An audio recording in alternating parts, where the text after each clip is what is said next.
Hey guys, welcome back to the Sheepdog Mindset Podcast. I'm Nick. I'm David. I think today we're going to talk a little bit about, we're going to go into a little bit about what we kind of talked about our last episode. We touched on it briefly about having those helpers or those either the safety team or ushers, greeters, something like that we can use to help us. So a little bit about that. We talked about what we didn't talk about, we're going to talk about now in this episode. We're talking about those people that are LTC onlys or that are some of the greeters that we would use, and like how do we what are certain responsibilities, how do I identify them, and something like that. So we'll talk first about just those that we employ to help. Like, what are their responsibilities? What do we if we're going to ask them to help us keep our, as another set of eyes, I guess, Right. how are we utilizing them, and what kind of things do we kind of teach them how to do or what to do? And what are they allowed to do? I mean, we're Right. talking in Texas, so I can only speak to Texas law, but license to carry in the state of Texas is happenstance. I've said before, you're able to respond to violence when it comes to you, but to go out and seek potential violent situations is the job of law enforcement or security, and that requires specific credentials and licenses. So we're putting people in those positions, whether or not it's a safety team or it's just a safety team working underneath a security blanket. We need to identify what their role is and what they're even allowed to do, because ultimately we want to keep people safe, but at the same time we want to do it the right way. And it's not okay to just survive the day if you get caught up in litigation for the rest of your life over something that you really did right. You just didn't have the right to do it. So you're guaranteed a fair trial. You're not guaranteed a fair outcome specifically these days. So we'll talk a little bit about who should be allowed to carry what in the church, how they should respond, when they should respond, how they should be identified, and those types of things. Yeah, and like for instance, if we talk about like LTC holders, right? So this is Texas. Everybody's pretty much, and now we're able to carry without a license, right? So, in kind of an open carry state, that's not necessarily something that we would want in our churches. Is somebody walking around with an open gun out that doesn't have a badge or some sort of credentials behind it. So even then, LTC holders, we have no issues with any LTC holder other than, like, what's the extent of your training? What are you capable of doing? And if you're not on a security team that's licensed and have been trained, or that continues to train, or that has, I mean, what do we know about the extent of that training? Do we know that they didn't just go to a range and fire 50 rounds to a paper target, and then, These days you can do it online. I mean, you can get your license online, go pay somebody to watch you shoot 35 out of 50 good rounds, and ominous, you're good to go. And that's obviously not enough, but we do have people that are doing that right now. Even in the security industry, people are getting licenses online, and that I'm not going to be mad at the people that are doing it, but I'm never going to do it myself. I don't feel like that's a responsible thing to do, because you are asking to put yourself in harm's way. So with those license to carry folks, we talked about, or Nick just mentioned about the open carry. I don't write policy, but I'll recommend that you don't allow open carry in your churches for a whole lot of reasons. One of them is going to be just the image that it puts off. Unless it's a cowboy church or something, I get that. But in your typical church, it's just not a great look. The other is, and again, to Nick's point, how much training have you done with retention? How much have you really worked on making sure that gun stays in your holster? Have you ever had somebody actually try to disarm you legitimately, not just playing, but if you have somebody who gets agitated because they didn't like an answer you gave them and they decide to fight, you're fighting over a gun because you brought a gun in, and because that gun is visible, you're kind of behind the eight ball on that if you don't have some good quality training on how to retain that gun in a holster. So that's part of the reason I kind of frown on doing the open carry. I kind of jokingly say, I'm cool with open carry because you can be the guinea pig that takes the first round, and then I'll know where the danger is. But that's not real. I don't want anybody to get hurt. So I don't discourage concealed handguns in the church. I would never. I'm a Second Amendment guy, and I would never tell people that they shouldn't protect themselves and they should solely rely on strangers. I wouldn't do that as an officer. I wouldn't do that as a civilian. I'm going to carry, but I know my level of training. I'm not going to put somebody in that situation. However, I'm also going to, as a administrator, so to speak, have policies in place that are going to be best practices for my church. Yeah, and that's really the important part. We talk about all the time about having a plan. Like have a plan in order to have those conversations, right? Have a plan or a policy in place to say, hey, this is we don't care if you want to carry a gun into the church, but here's let's make sure it's concealed. What's the extent of your training? Let us know who you are. Right. So we talk a little bit about that too.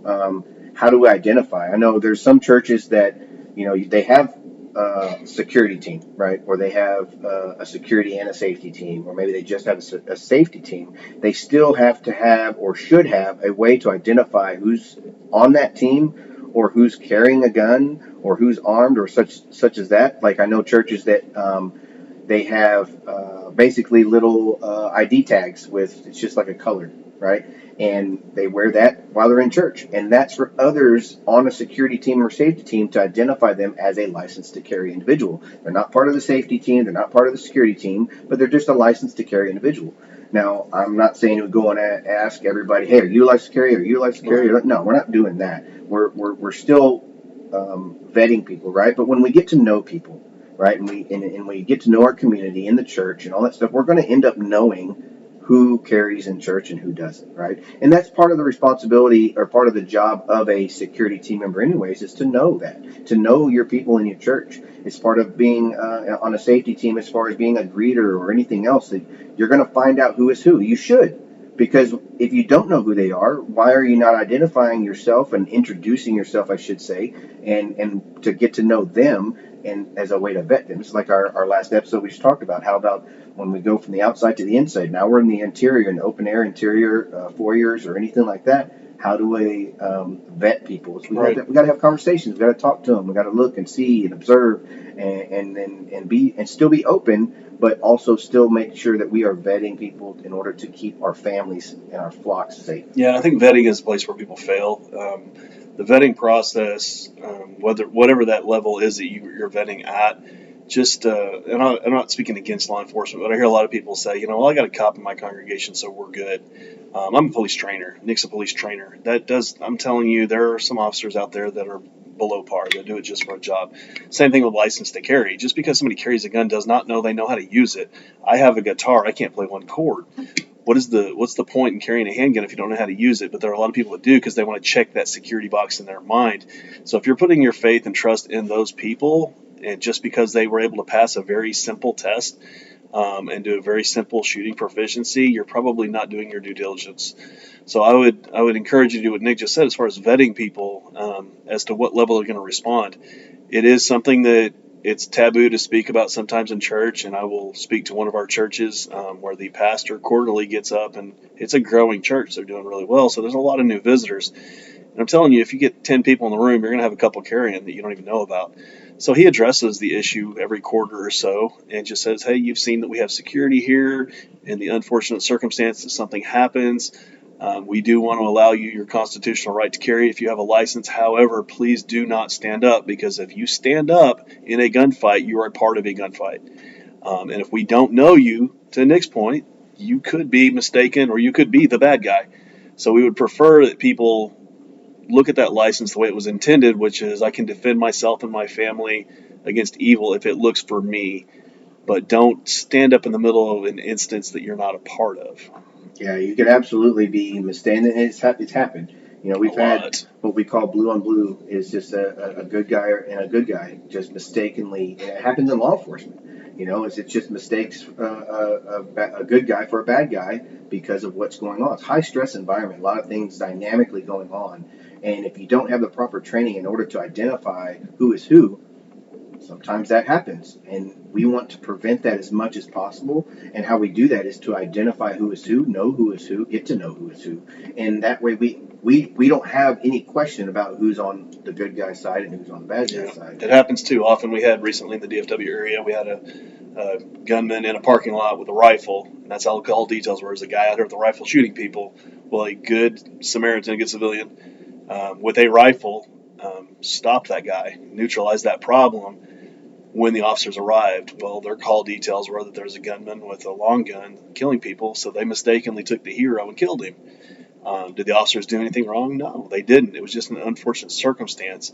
But there was no identification there. There was no way to tell who is who. And I'm telling you guys, under stressful environments, you're not going to just kind of rise to the occasion and start getting this super intellect as far as figuring out who is who.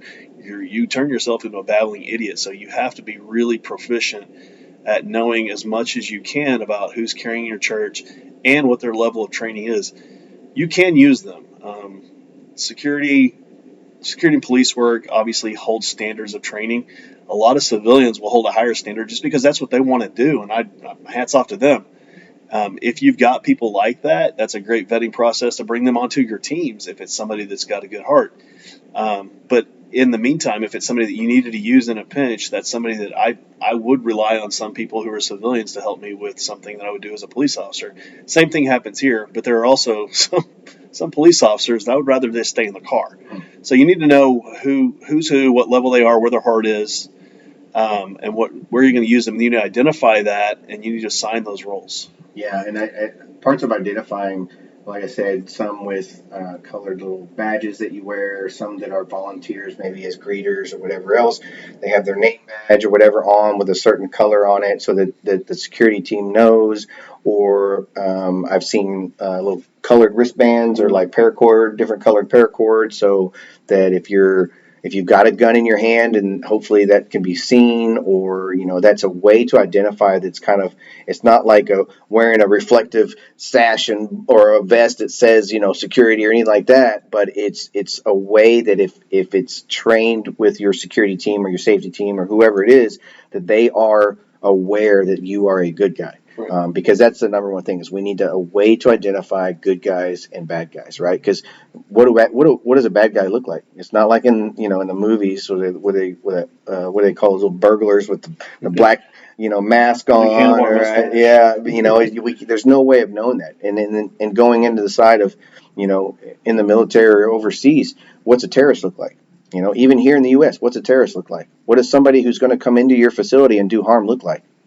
They look like you and me. They look like everybody else, right? And that's on purpose, by design, so that they can infiltrate and get into where the innocents are, in target-rich environment, and kill or hurt as many people as possible in order to make whatever their goal was to do, to create chaos, to create fear, right? That's what terrorism is all about. So they want to get in, infiltrate, create fear.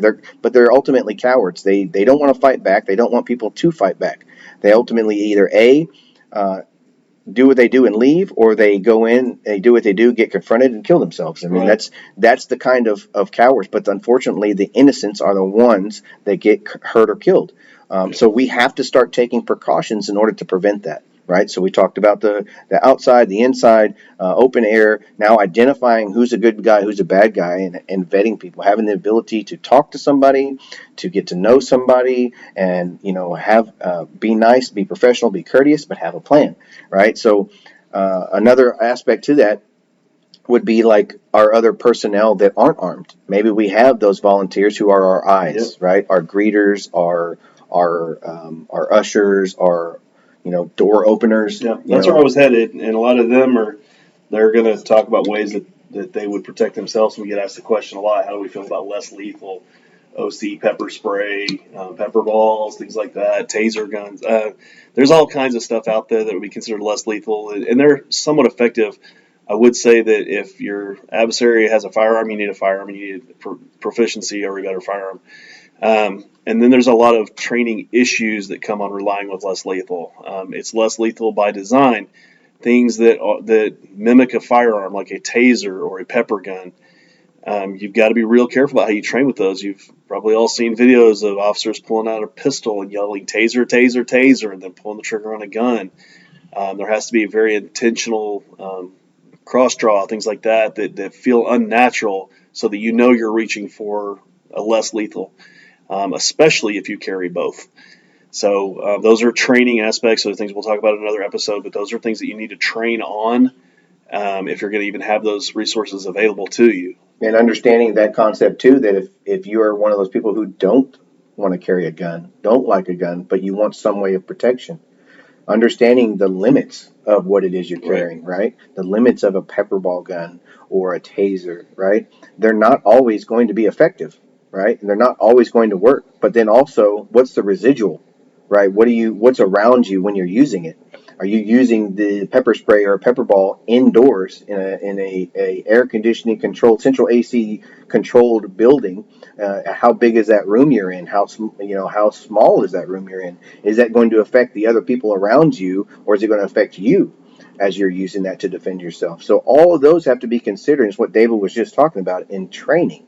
We got to know the extent of the training behind it in order to use it properly, and so that we don't affect others with it in order to create more of an issue if evil is ready to do harm. Right. And don't mistake what we're saying is don't get these things. There is a No, time and not at place all. for them. It's another one of those weaknesses where we check the box and we say, well, I gave my secretary a taser gun, so she's safe. That's not the facts. There needs to be training in place. There needs to be. We're huge advocates in reality training. Talking about these things is one thing, but doing them is something different. We're big advocates of going out and getting together with a group, hiring, getting some guys to play the role of a bad guy and just running through some scenarios. That's how you're going to find out where the real weaknesses are. I will tell you right now, another piece of equipment that you need to really be thinking about with your volunteers and with your professionals is communication. It's in the simulations trainings that we do and the reality-based training that we do. One of the biggest breakdowns we ever see has to do with communication. It's who said what. Some of it plays to stress. I thought I said this. I thought I heard this. But a lot of it is things like they'll quit key. They start talking before the button's depressed and things like that. And people don't hear. And who has access to that? You don't want the guy who likes to tell the narrative about the weather eating up the airtime on the radio when you have relevant information you need to be putting out. So things like radio etiquette need to be practiced. Muscle memory as to finding that button under stress when you're looking for that radio and you can't find that button on you because you've never done that under stress. You can only simulate that stress in training environments. So we would advocate using at least simulated equipment in all of your training situations to include your communications. And I talked to a guy last night. We may do a whole episode just on radios because there's a lot there. Yeah, and and again, we've talked about it before. We're going to get into this, folks. We are.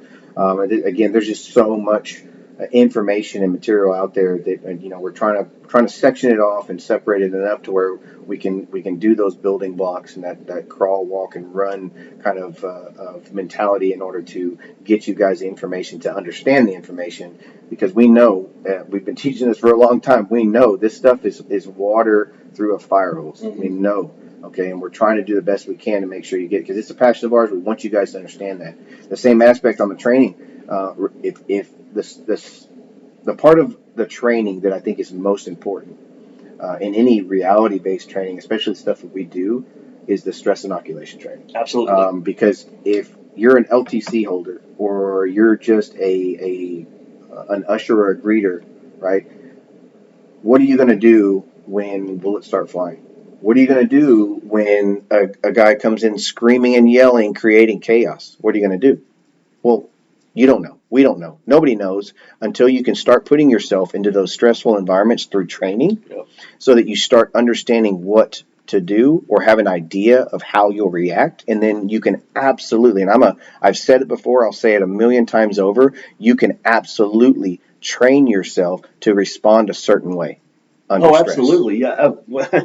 We've seen that on both sides. We've had folks who do not want to do the stress inoculation days because they don't want to feel some of the devices that we use might be high velocity paint rounds, munitions. It might be shock vests. It might be a shock knife. We've seen people who just don't want to stand it. They're like, well, it's going to hurt. Well, so will being shot in real life, and you're carrying a firearm. You're telling me that you have the ability to stand up there and take a round for a stranger, but you won't take a minor shock in a training environment. That tells me a little bit of what I need to know about you. And on the other side of it, being the one who pulls the trigger, we have seen people, even in scenarios, freeze up and say, I can't do this. I can't pull the trigger when there's a human being on the other side of it. We need to know that before the day that it comes. We need to know that in training. So with your volunteer staff, with your security teams, safety teams, you need to put them in those stressful environments with training, with the gear they're going to be using, to see if they can do both sides of the job. They can be senders and receivers, because this is not a video game. There's not a sorry, this is not a video. That's an emergency. It's not a video game. This is not a reset button. This is real life. And at the end, you're talking about possibly taking somebody's life or having your life taken. And there's nothing wrong with that. We're all going to die. But we don't need you when people are relying on you. We need to know that you can stand that post, and you're only going to find that through training with the gear that you're going to be using. Yeah. So we'll get in talking about some of the equipment and gear. Like if you're an LTC only, or if you are a greeter or whatever else, like having the communication that we talked about the radios or something like that, something that's comfortable, but also creating those scenarios to where you test your gear, you test your stuff. So like most LTC holders, they go through an LTC class, right? And then they like this holster because it feels good this way, or they can draw really fast, or they like this holster because it feels comfortable, or maybe they're going to wear this holster because they're wearing this item, or they're wearing this holster because they're wearing this jacket, or so, and we call that dressing to conceal instead of we call that concealing to the dress. But what we want is for you to dress for how you conceal. So it's one way of doing something. So equipment, gear, all that stuff. But guess what? If you're just an LTC holder and you don't go through any kind of training like that, whether it be a concealment class, we put those on all the time. It's like, the fighting from concealment, stuff like that, to where it becomes a reaction. And you find that, if I wear my gun on this side, or if I have this, in my boot, right, I'm not going to be able to get to it as fast. Or maybe I reacted this way because I normally carry it here, but I was wearing it this way on that time. You're not going to really know that until you put it to the test, until you see, that's why. And I think that's important. If it's just your LTC holders, or any person that carries any kind of self-defense type of equipment, you have to know your equipment, and you have to train with your equipment in a controlled environment. Yep. Controlled but stressed. Yes. Needs to be the stress needs to be added. I cannot tell you how many times we've seen people change gear, change how they carry, change what they carry, based on something that they screwed up in a scenario. I'm thinking of one carried appendix, put him on his back, stressed him out a little bit, and he ended up gashing himself with his rear sight. Moved it to a different place, tried to carry it to a different place, ended up, it was hard to conceal there. It's okay to make those changes, but the problem is we would have never known about the problem of not being able to draw from that position had we not drilled that position. We recently, because of what happened over at West Freeway, we've gone through a lot of training with our officers from a seated or laying down position, as if they've been knocked down or they're seated, like what happened in that particular shooting. As to, can you draw your gun from a seated position? Is your body the right shape to do that? Is the way you sit the right way? And we find simple things like kicking your leg out to the aisle, or leaning towards the front of your seat, making it easier for you to draw, as something that, because, again, we've gone there, the mind has gone there, I believe that the body can go there now. And should this exact scenario present itself again, we're more prepared to be successful in that situation, because we've trained that. We literally took 40 chairs out to the gun range and everybody sit down and shoot forward, shoot left, shoot right without standing up, just to see what it feels like. And we even learned things as trainers about ourselves, about how we do things in that training. So you've got to work with this gear, and you got to understand your typical license to carry that we keep talking about. How many license to carry folks out there honestly have ever done that? Have ever thought about, well, what happens if I fall down, or I'm laying down? Or what happens if I'm sitting in my car and somebody sticks a gun in the window? Or what happens if somebody comes in and I'm right in front of them and they're holding a shotgun at me? What am I going to do? What are my options? Yeah, you got to know that there are options, but you've got to know what those options are. Yeah, and the only way to find that out is through training, right? It's through putting yourself in a similar situation so that you have an idea. And that's part of, understanding, because maybe majority of things that you can do comfortably from where you carry, or whatever you're doing. But there may be some circumstances that you never thought of, or that you never put yourself into, or they're less likely, but you should still train it. You should still at least figure out the way, or think about how you can do that. Just role playing in your mind. When I talk about, the what ifs, all the what ifs that we talk about throughout the day, it's consistent and it's constant. What if this, what if that, if I'm standing here, if I'm standing there. All of that stuff is part of training. And if you have that mindset, if you have the sheepdog mindset of protecting, and if you're carrying a gun as an LTC holder, you dang well should have a sheepdog type of mindset, or there's no reason to carry that gun. Right. Because, yes, happenstance, yes, protection of yourself and your family and your immediates, but you got to be ready for when that happens. So the only way to do that is you have to have the mindset of protecting, of being that sheepdog with the same canines and propensity for violence as the wolf, but to use it to protect those around you and yourself. You still have to have that mindset, and that's what we're talking about. That's why we're kind of driving home the LTC. You can obviously tell we have no issue, none whatsoever, with anybody that carries an LTC. The issue that we have is those that carry an LTC that don't get training. Correct. It's a big problem in this country. I think I don't want to misquote Correa, but he talks about what percentage of people who regularly train beyond shooting a piece of paper once a year, and the numbers are something like 7%, and only 2% of those remain. I mean, they're astronomical numbers as to the lack of level of training that people get out there with these licenses to carry. And like I said, if you're gonna, like when I train rookie cops, I always tell them, I'm like, look, if you can't use that pistol, you don't need to be in this job. Every time you fight, you're fighting over a gun. We're professional consultants, and people will call us and say, hey, I'm looking to find out what kind of gun should I get. And one of my first questions is always, well, what do you need a gun for? Is it going to be, are you going to shoot skeet? Do you want to be a competitive shooter? And if their answer is, well, it's for defense of my family. Okay, now I have another question for you. If somebody puts you in harm's way, are you going to shoot them with the intention of neutralizing them? If they hesitate or say, well, I'd rather be a marksman so I could shoot them in the knees or shoot the gun out of their hands, my answer is always, do not buy a gun. You have no business carrying a firearm if you cannot use it the way it was designed, which is to neutralize the problem that's in front of you. Because if you don't have the mindset to do that, you're bringing a tool in that could harm you, that will not harm anybody but you, because you don't have the ability to use it. You're not going to know that unless you train with it. License to carry, again, I'm an advocate of it. We teach it. Both of us do. Matter of fact, all of our staff does. We love license to carry because it's getting guns in the right hands. It's very hard for us to quantitate how many people actually could pull the trigger. I've kind of thrown out some fake stats about gun shows. People coming in and saying, man, I've been shooting since I was 12 years old. And I was like, yeah, I've been hanging with millionaires since I was 12, and I still have to work for a living. It's not just doing it, it's doing it right. And I would equate, I used to say 98% of the people in this room would never pull the trigger when they have to. Yeah, They're just out here buying stuff. Correct. And how many times have we trained people who have shot guns all their life? And then we get out there and put them into a dynamic situation on the range, as far as as simple as drawing from your holster and putting accurate rounds on fire under time. Or moving and shooting. Just time. Or, just time. Not even real stress. Just a little bit of time. And it's like you locked the gun with a padlock. They can't get it out of the holster. Can't get it out of the holster. You can't. I mean, and that's what we're talking about, folks. It's the reality-based training to put yourself into a stressful situation in a controlled environment to be able to better prepare you for when that time happens, right? And so, again, we're not. I know we're kind of going off on the LTC world of it in the ring, but it's a huge deal, because that's the second biggest threat besides somebody walking into a place with a gun to commit violence on innocent people.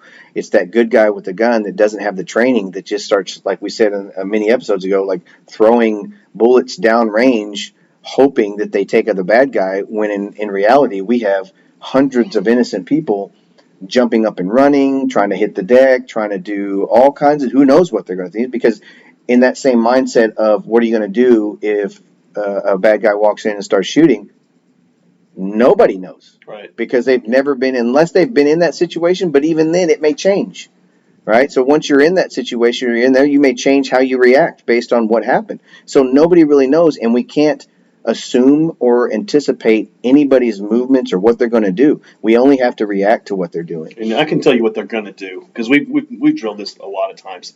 If one gets up and scatters, everybody's going to scatter, and that's not what we want. So we're talking about training. We're talking about training license to carry. What about everybody else? And I told you about one of our pastors that would address the congregation. He went one step farther to say, if violence erupts, please lay down. And I think I said, if you stand up here in the gunfight, that's the way it is. And sometimes it just needs to be addressed. All we want you to do is your natural reaction was just to go fetal.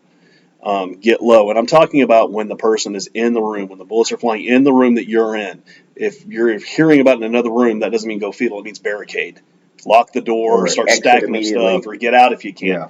We're talking about if you're in the actual eye space of what's going on. If you're if you have no cover, your potential target, get low and let those that are trained get up and do the fighting. That training, again, it goes to all levels. It goes all the way down to the young kids. It goes to your college kids, your high school age kids. Everybody needs to have an idea as to what they need to be doing, because it's a target-rich environment.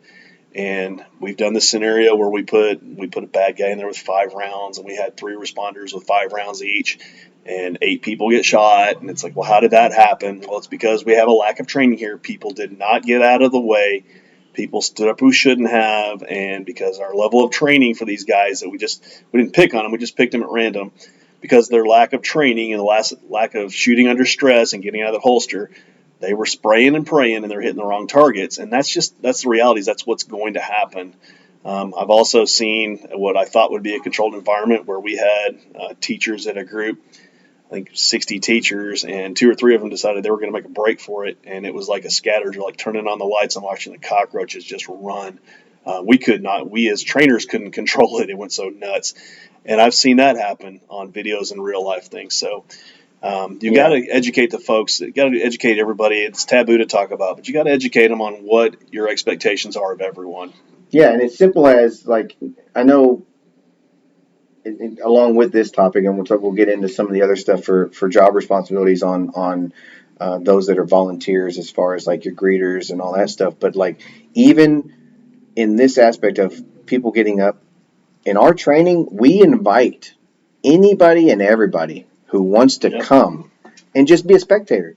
Just be a innocent bystander. Just be somebody sitting in the congregation, somebody that's just in the hallway or whatever during any of the scenarios that we do. Because not only does that help our officers or our security officers actually train more realistically with innocence in the way, knowing what your target is, what's behind your target, but also what's in front of your target or what could be in front of your target, between you and the bad guy.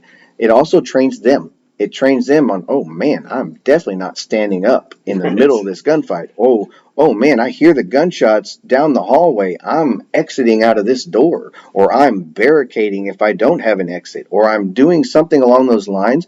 It's already putting that type of training or that mindset ingrained in you, because you've now experienced somewhat of that, right? So that's why reality-based training is such a huge deal for us in the company, is because that's the most real thing we can put you in as far as stress for a deadly threat situation, or an incident where somebody's using a gun to commit mass murder or to hurt or kill others. Is that reality-based training is what makes us more informed on how to react. And your people who show up there that are not part of the training, they just are interested. They become potential future leaders should something happen, because again, they've been there, they've seen it, they know how we're going to respond. We invite the local police agencies.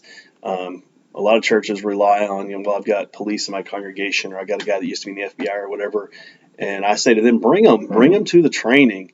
If they're anybody who is going to take action, let's get them to practice. Let's get them to see what we do. And for us, and I hold a high standard for what we do with Sheepdog Defense. And I like for law enforcement to come and see that. And I'm not trying to brag on myself. I'm bragging on my training group. We have had officers from smaller agencies come through and say, man, I learned more from security training than I did from my police training. And I'm like, man, I'm beaming from ear to ear to hear something like that. But what that does for me is it tells me that our standard works, and that when people see that, it brings the word legitimacy to a program. And when you have legitimacy, people will trust you. Yeah. And when they trust you, you can do your job. They will take your authority. They will take all the way up to the top, all the way to the budget. They trust that the system works, then the system's going to work. We have to earn it, but we do earn it. So I say invite the cops, invite the feds, invite anybody who wants to come in and see what we do. Bring them in, kit them up. Let's let them play a little bit so that they can see what we're doing. And I would encourage you to do that as well. Anybody who you think is going to stand up in that fight, needs to be at practice. They need to be there doing the training with you. Yeah, and then because on the other aspect or the other side of that too is like these law enforcement officers who are in the congregation, or I've said the majority of stuff that I think we've seen more than anything is like, oh, I'm retired. I'm retired this, I'm retired that. Well, guess what? Tactics have changed tremendously. I mean, just in the last several years, tactics have changed just to help stay on top of what's been happening, right? Because there's always something that happens that like, oh man, we didn't think about that. We need to, let's start.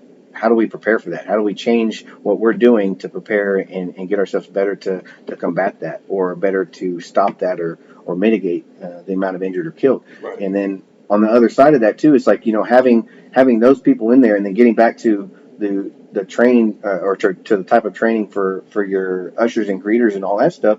Right, those retired officers that we can get, or maybe the LTC carriers that we can get and on the same page as us, those will be the guys to lead people to safety. Correct. Those will be the guys, or the guys and girls that will show what to do, or lead by the example because they know what to do.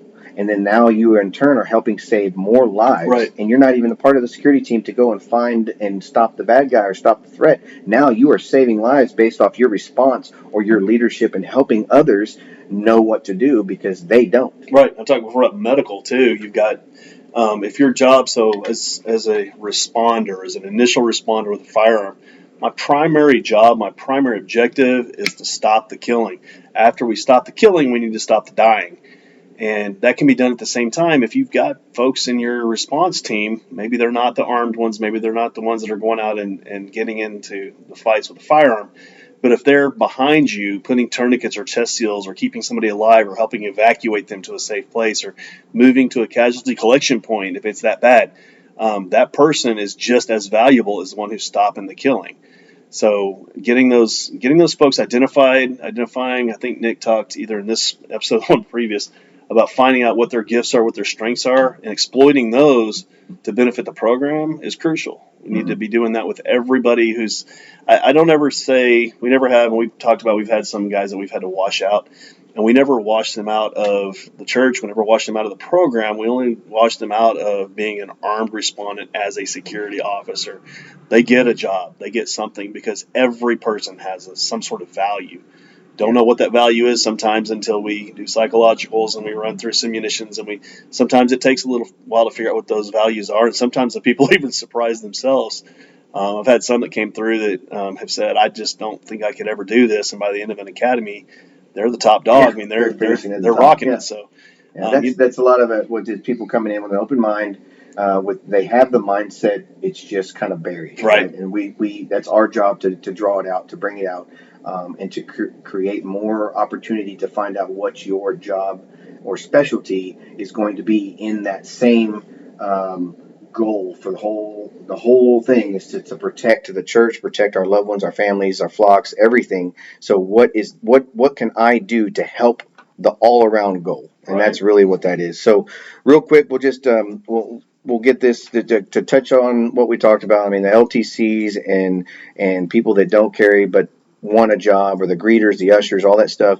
Everybody can have something to do. Everybody can have a job. Everybody can have a responsibility. The thing is to have the plan. Have the plan, create it, talk about it, train on it, right? Number one, train on it, and then knowing who is who. Identification. How do we identify who's this, who's that, who's an LTC but not part of the security team or safety team, so that we know that if somebody that has that armband on, or has that badge on that little clip-on ID badge on their shirt, that if we see them, trying to usher people out or trying to greet, or maybe at one point we may have to call on them to help us. Hey, come open this door and get them out, or hey, come secure this while I hold cover, or something along those lines.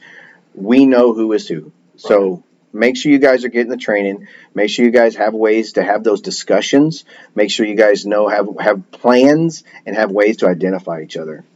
I agree. All right. Well, we appreciate it. Yeah. Hope you enjoyed today's episode. Again, we're kind of going off the cuff. We're going to try to go back into some more of the internal security stuff next episode. Probably try to get into stuff inside the sanctuary. So we've talked about the outside, we've talked about securing doors, we've talked about open air and the internal foyers. Then maybe now we'll start looking at either the sanctuary or communication or CCTV cameras. I mean, it's just a wide gamut of all kinds of stuff. So we appreciate you guys watching. Thank you guys. Have a good one. All right, remember as always, keep training, keep fighting, keep working. You guys stay safe.